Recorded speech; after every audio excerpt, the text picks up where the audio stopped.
नमस्कार विद्यार्थी मित्रांनो, चालू घडामोडी 2025च्या या व्हिडिओमध्ये आपले सर्वांचे स्वागत आहे.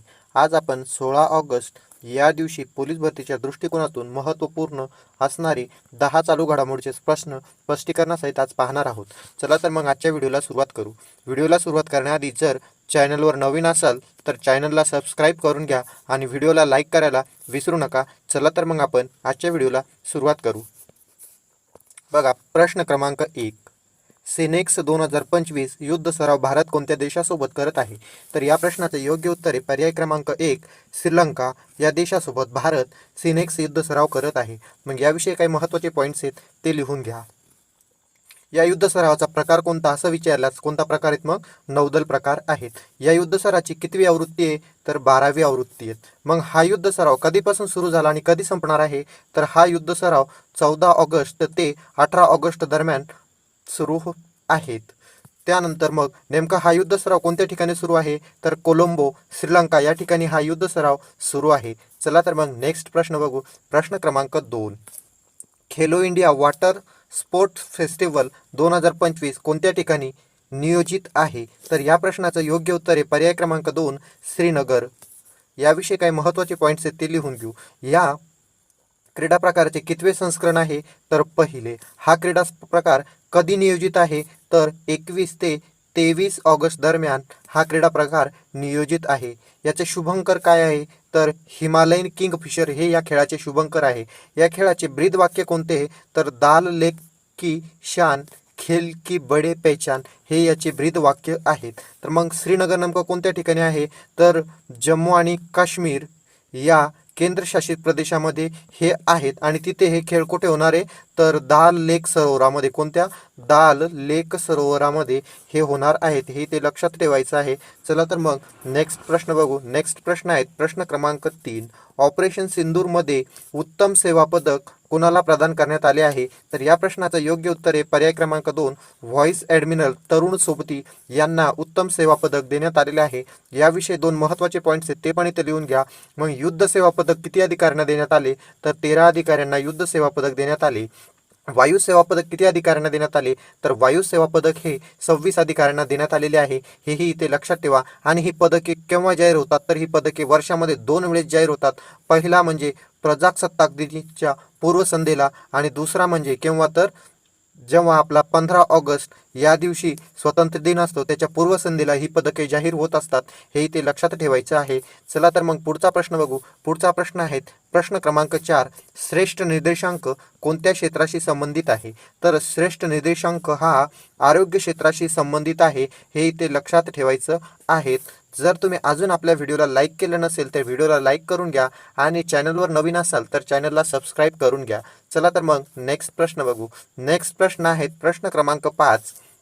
भारतीय ऑलिम्पिक संघाने 2030चे राष्ट्रमंडळ म्हणजेच कॉमनवेल्थ गेम किंवा कॉमनवेल्थ खेळ आयोजन कोणत्या शहरात करण्याचे निश्चित केलेले आहे? तर या प्रश्नाचं योग्य उत्तर आहे पर्याय क्रमांक 1, अहमदाबाद या ठिकाणी हे खेळ करण्याचे निश्चित केलेले आहेत. मग अहमदाबाद नेमकं कोणत्या राज्यात आहे? तर हे गुजरात राज्यामध्ये आहे. याविषयी एक महत्त्वाचाच पॉईंट लिहून घ्या.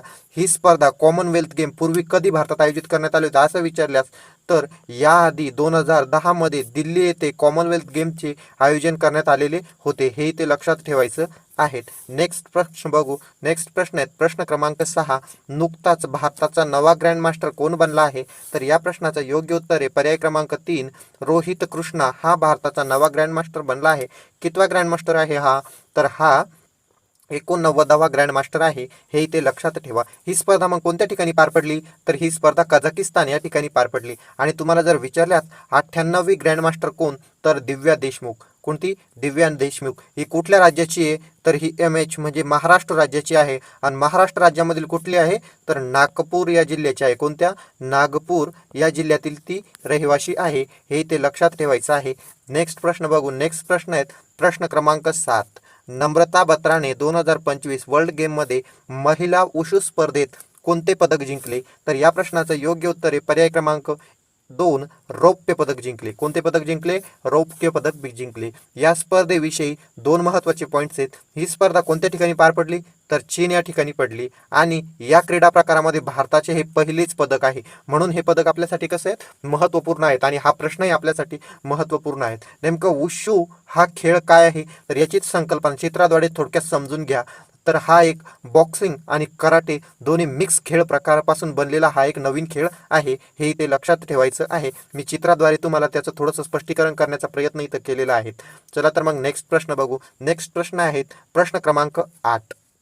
खेलो इंडिया अस्मिता फुटबॉल लीग 2025-26चे उद्घाटन कुठे झाले? तर या प्रश्नाचं योग्य उत्तर आहे पर्याय क्रमांक 3 महाराष्ट्र या राज्यामध्ये याचे उद्घाटन झाले. आणि ठिकाण विचारल्यास महाराष्ट्र राज्यामध्ये तर ठिकाण आहेत बघा जळगाव. कोणतं आहेत?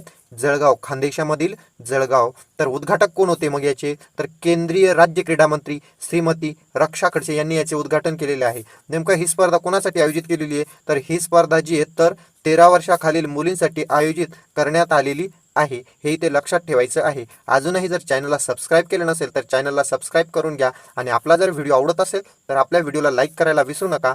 चला तर मग नेक्स्ट प्रश्न बघू. नेक्स्ट प्रश्न आहेत प्रश्न क्रमांक 9. 23व्या कायदा आयोगाचे अध्यक्ष कोण बनले आहे? तर 23व्या कायदा आयोगाचे अध्यक्ष बनलेले आहेत दिनेश माहेश्वरी. कोण? दिनेश माहेश्वरी हे 23व्या कायदा आयोगाचे अध्यक्ष बनलेले आहेत. चला तर मग नेक्स्ट प्रश्न बघू. नेक्स्ट प्रश्न आहेत प्रश्न क्रमांक 10. जोगेश्वरी येथील कोकण नगर पथकाने किती थरांचा मानवी पिरॅमिड उभा करून विश्वविक्रम प्रस्थापित केलेला आहे? कोणते पथक आहे मग हे? तर हे गोविंदा पथक आहे. कोणते पथक आहे? तर हे गोविंदा पथक आहे. गोविंदा पथक आहे. हे ते लक्षात ठेवायचं आहे. किती थरांचा मग? तर पर्याय क्रमांक 2 या प्रश्नाचं योग्य उत्तर आहे. आणि किती थरांचा विचारला तर 10 थरांचा पिरॅमिड रचून इथे विश्वविक्रम प्रस्थापित केलेला आहे. बघा आजचे आपले 10 महत्त्वपूर्ण प्रश्न इथे संपलेले आहे. जर तुम्हाला आजचे प्रश्न आवडले असतील तर व्हिडिओला लाईक करा, शेअर करा आणि अजूनही चॅनलला सबस्क्राईब केलं नसेल तर चॅनलला सबस्क्राईब करून घ्या. बघा तुम्हाला जर आमच्यासोबत जोडायचे असेल तर इथे वरती नाव दिसते ते टेलिग्राम चॅनलचं कोलते सर भालगावकर स्पर्धा परीक्षा मार्गदर्शन केंद्र. या टेलिग्राम चॅनलवर जाऊन टेलिग्राम चॅनलला सबस्क्राईब करून ठेवा. जेणेकरून आम्ही हे महिन्याच्या शेवटी हे जे आपले 30 व्हिडिओ होतील या 30 व्हिडिओची PDF आपल्या चॅनलवरती टाकत असतो. ती PDF तुम्हाला रिव्हिजनसाठी परीक्षेच्या काळात उपलब्ध होईल आणि ही PDF जी आहेत एकदम फ्री ऑफ कॉस्ट असते. याची आपण कुठलीही कॉस्ट घेत नाही. त्यामुळे आपल्या चॅनलला काय करून घ्या तुम्ही सबस्क्राईब करून घ्या. बघा प्रत्येक PDFच्या शेवटी या पद्धतीनं काय असणार आहे आपली उत्तरपत्रिका इथे तुम्हाला दिसणार आहेत. व्हिडिओ पूर्ण बघितला असेल आणि तुम्ही सर्व नोट्सही तयार करून घेतल्या असेल असं समजून मी व्हिडिओ इथे संपवतो. धन्यवाद.